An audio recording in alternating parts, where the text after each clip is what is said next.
Assalamualaikum warahmatullahi wabarakatuh.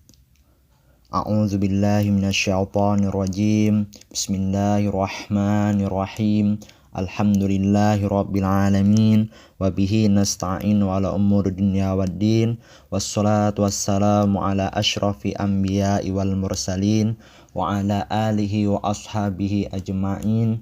Rabbi shrah li sadri wa yassir li wahlul 'uqdatam min lisani yafqahu qawli.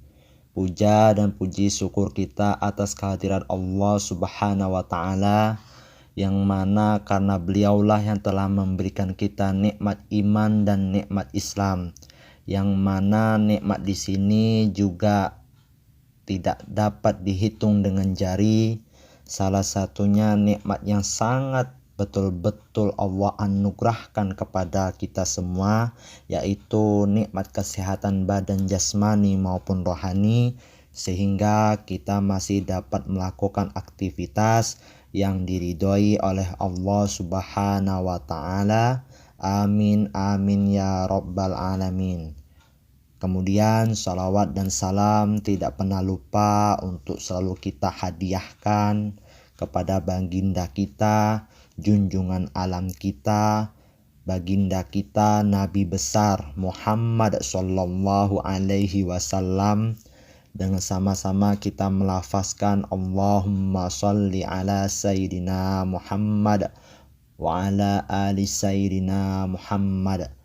Mudah-mudahan dengan membaca sholawat tadi kita mendapatkan syafaat di yaumil akhir dari beliau. Amin amin ya rabbal alamin. Bertemu lagi dengan saya di channel YouTube Ahmad Hasbi Manfaludhi Jambi, yang mana di video kali ini saya masih ingin membahas materi yang berkaitan dengan ilmu keagamaan. Sebelum saya melanjutkan pembahasan di video kali ini, jangan lupa siapa yang baru menemukan channel ini, dukung terus channel ini apabila bermanfaat dengan cara like, komen, share, subscribe, serta aktifkan lonceng notifikasi ke semua, agar setiap saya upload video selalu muncul notifnya di HP kalian masing-masing. Barang siapa yang membantu saudaranya dalam suatu hal kebaikan, walaupun itu suatu hal yang kecil, insya Allah atas izin Allah itu akan menjadi ladang amal jariah dia semasa hidupnya hingga akhir hayatnya. Amin amin ya rabbal alamin. Langsung saja mempersingkat waktu, simak pembahasan di video kali ini sampai selesai. Kesabaran. Sabar adalah kebahagiaan seorang hamba, yang mana dengan kesabaran ini seorang hamba akan terjaga dari kemaksiatan, konsisten menjalankan ketaatan, dan tabah dalam menghadapi berbagai macam cobaan. Ibnul Qayyim rahimahullah mengatakan, kedudukan sabar dalam iman laksana kepala bagi seluruh tubuh. Apabila kepala sudah terpotong, maka tidak ada lagi kehidupan di dalam tubuh. Jadi kesabaran di sini diperumpamakan seperti kepala pada tubuh, yang mana ketika di tubuh seseorang ini tidak ada kepala lagi, maka seseorang itu akan dikategorikan dia sudah meninggal. Sama halnya dengan kesabaran. Apabila di seseorang itu kesabarannya sudah hilang, maka itulah kehidupan dia sudah tidak ada lagi di dalam seseorang tersebut. Ya, na'udzubillahi min zalik. Kemudian dari Syekh Muhammad bin Shalih Al-Utsaimin rahimahullah berkata, sabar adalah meneguhkan diri dalam menjalankan ketaatan kepada Allah, menahannya dari perbuatan maksiat kepada Allah, serta menjaganya dari perasaan dan sikap marah dalam menghadapi takdir Allah. Ya, kemudian Syekh Muhammad bin Shalih Al-Utsaimin rahimahullah berkata juga, sabar itu terbagi menjadi 3 macam. Yang pertama, bersabar dalam menjalankan ketaatan kepada Allah. Yang kedua, bersabar untuk tidak melakukan hal-hal yang diharamkan Allah. Yang ketiga, bersabar dalam menghadapi takdir-takdir Allah yang dialaminya, seperti berbagai hal yang menyakitkan dan gangguan yang timbul di luar kekuasaan di manusia, seperti perasaan takut atau khawatir atau kecemasan, kelaparan, kekurangan dari harta, kematian, bahkan rusaknya hasil tanaman. Nah, jadi dari sini sudah jelas bahwasannya semua yang kita lakukan di dunia ini harus disertai dengan yang namanya kesabaran. Ya. Kemudian Syekh Nu'man berpendapat betapa banyak gangguan yang harus dihadapi oleh seseorang yang berusaha menuntut ilmu. Ya, jadi orang yang menuntut ilmu di sini dia butuh kesabaran, harus disertai dengan kesabaran. Maka dia harus bersabar untuk menahan rasa lapar, ya, kekurangan harta, jauh dari keluarga dan tanah airnya, sehingga dia harus bersabar dalam upaya menimba ilmu dengan cara menghadiri pengajian-pengajian, mencatat dan memperhatikan penjelasan, serta mengulang-ulang pelajaran dan lain-lain sebagainya. Ya, wallahu a'lam bishawab. Kemudian Syekh Nu'man berpendapat juga sabar dalam mengamalkan ilmu, ya. Dan orang yang ingin beramal dengan ilmunya juga harus bersabar dalam menghadapi gangguan yang ada di hadapannya. Apabila dia melaksanakan ibadah kepada Allah menuruti syariat yang diajarkan Rasulullah, niscaya akan ada ahlul bidah wal ahwa yang menghalangi di hadapannya. Orang-orang bodoh yang tidak kenal agama kecuali ajaran warisan nenek moyang mereka. Gangguan berupa ucapan harus diterima dan terkadang berbentuk gangguan fisik, bahkan terkadang dengan kedua-duanya. Dan kita sekarang ini berada di zaman di mana orang yang berpegang teguh dengan agamanya seperti orang yang sedang menggenggam bara api, maka cukuplah Allah sebagai penolong bagi kita, dialah sebaik-baik penolong. Kemudian Syekh Nu'man juga berpendapat sabar di dalam berdakwah. Begitu pula orang yang berdakwah, berceramah, mengajak kepada agama Allah, ya, jamaah-jamaah aku sekalian, ya, harus bersabar menghadapi gangguan yang timbul karena sebab dakwahnya.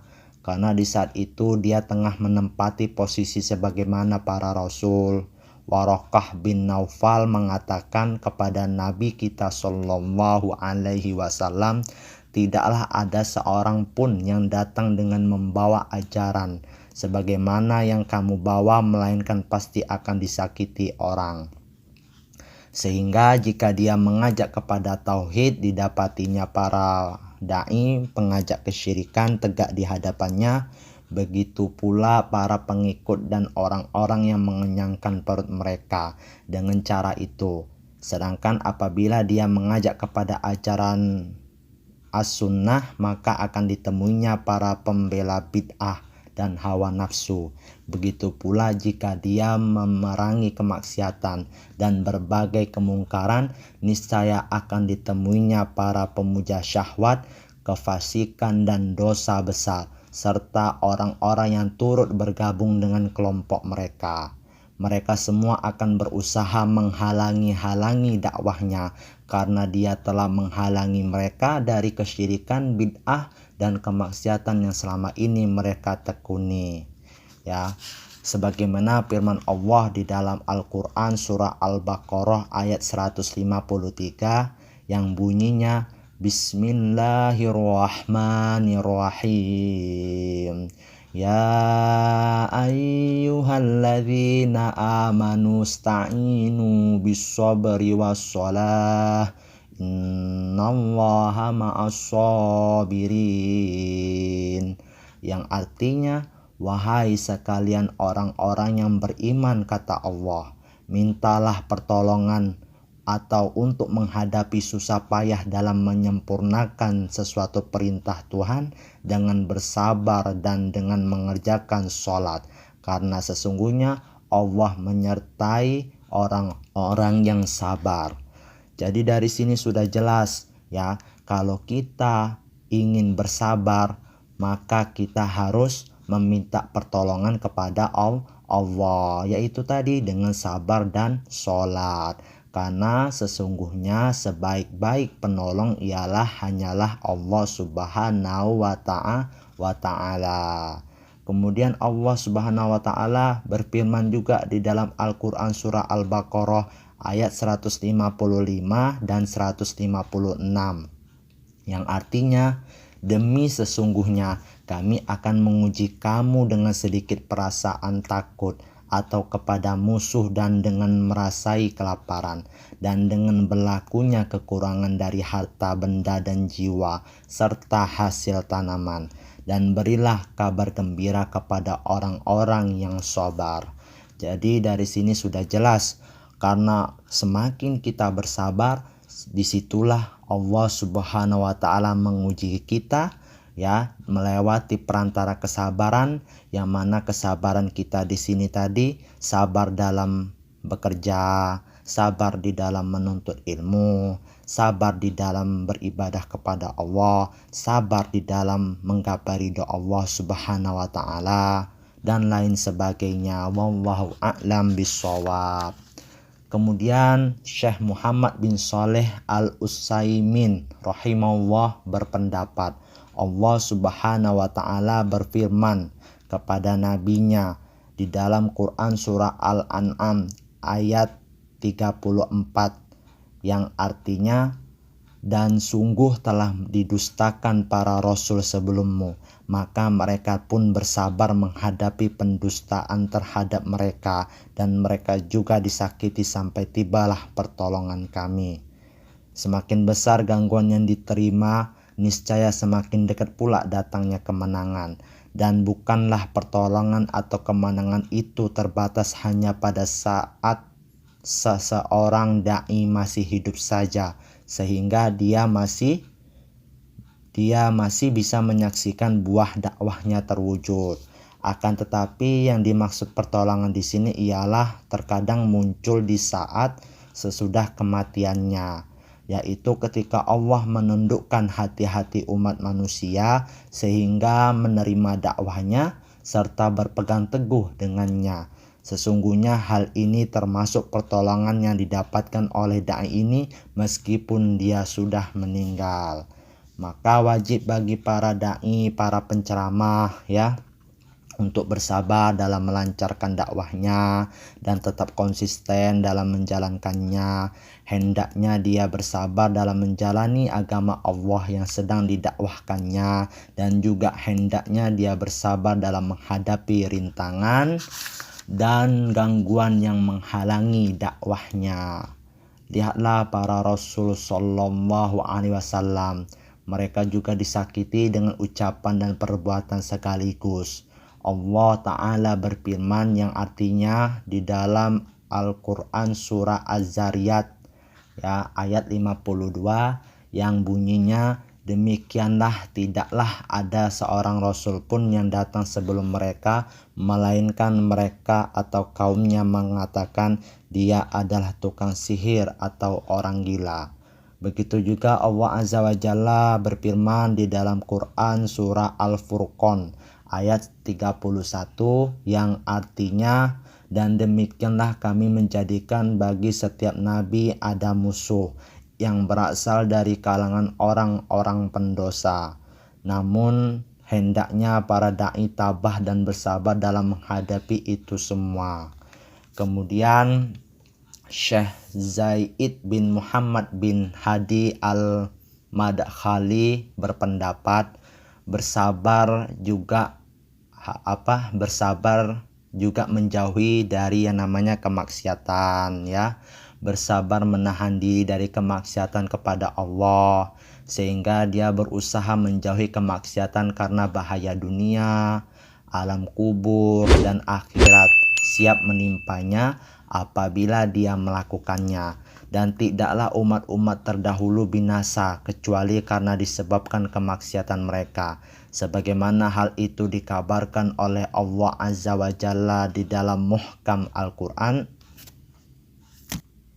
Di antara mereka ada yang ditenggelamkan oleh Allah ke dalam lautan, ada pula yang binasa karena disambar petir, ada pula yang dimusnahkan dengan suara yang mengguntur, dan ada juga di antara mereka yang dibenamkan oleh Allah ke dalam perut bumi, dan ada juga di antara mereka yang dirubah bentuk fisiknya atau dikutuk.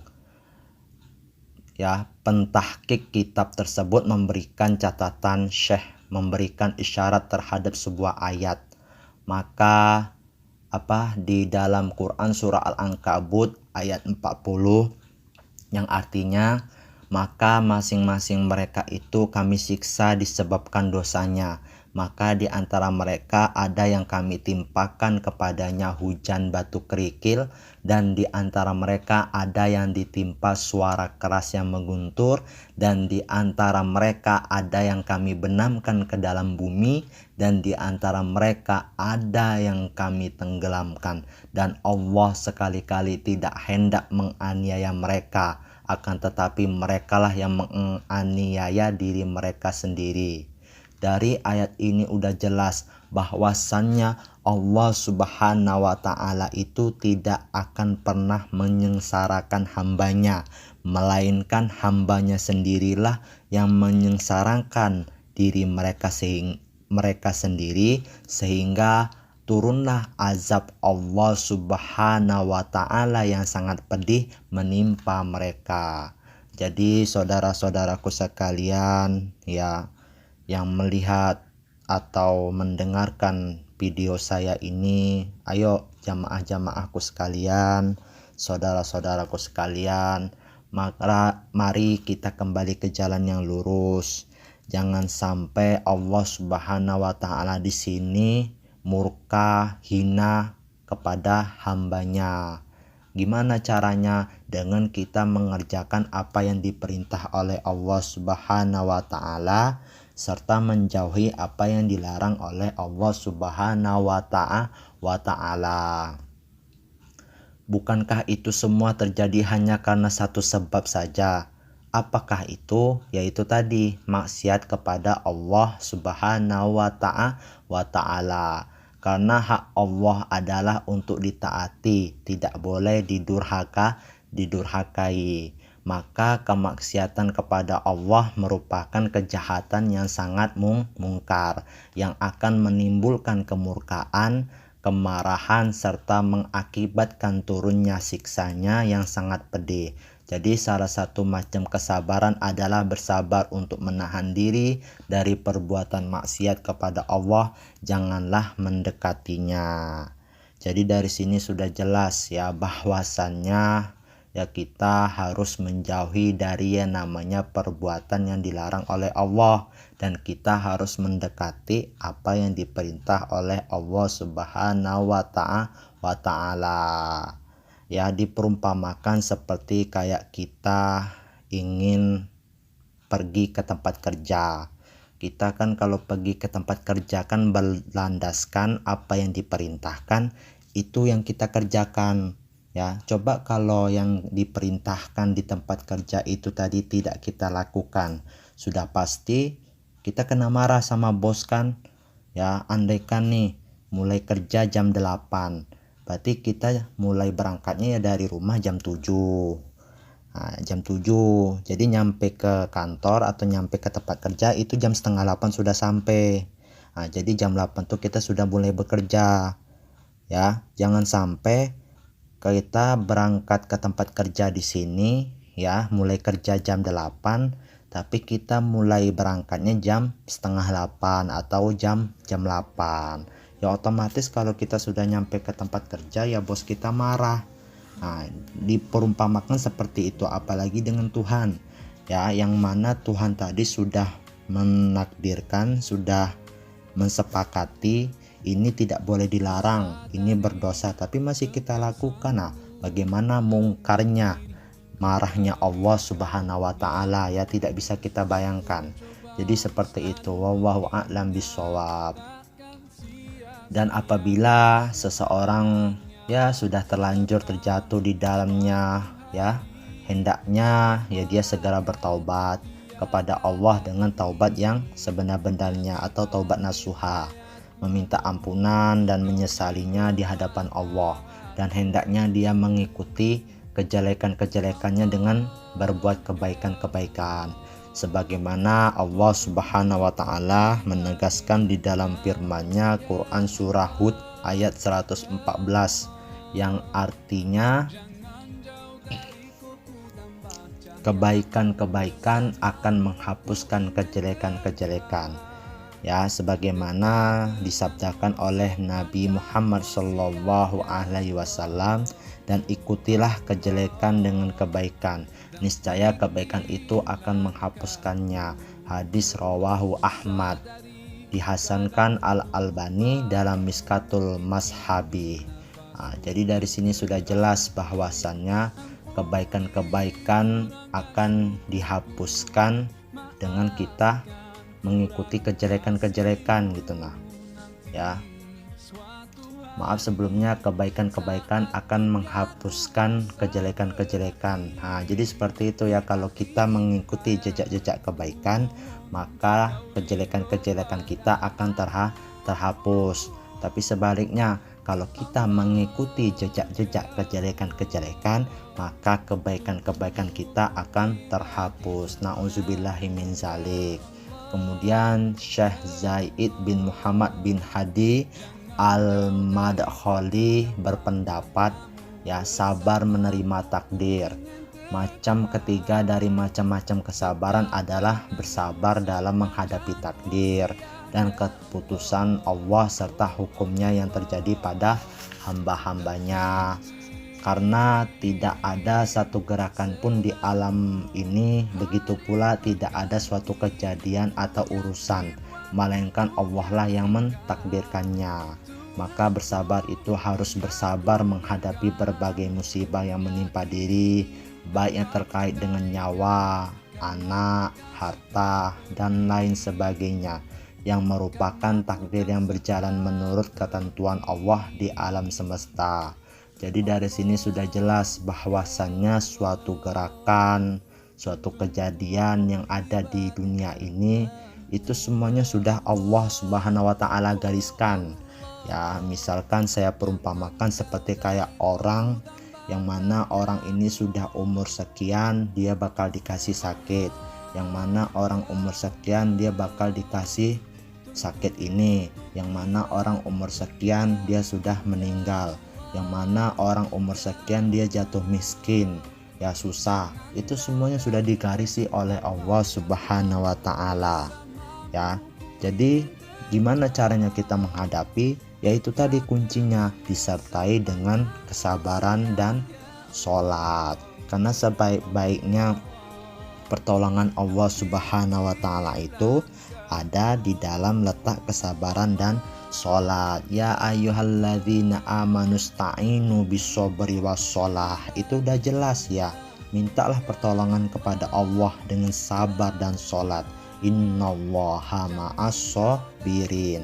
Sesungguhnya Allah Subhanahu wa taala bersama orang-orang yang sabar. Wallahu a'lam bishawab. Jadi kesimpulannya dari yang saya sampaikan di video kali ini, sabar itu meneguhkan diri dalam menjalankan ketaatan yang ditentui oleh Allah Subhanahu wa taala, dan juga sabar meliputi dalam ketakwaan. Sabar juga meliputi dari kita dijauhi dari yang diharamkan. dan juga sabar juga kita dijauhi dari yang namanya takdir yang buruk gitu ya. Kemudian siswa atau santri harus sabar dalam menuntut ilmu dan mengamalkannya. Lebih khususnya lagi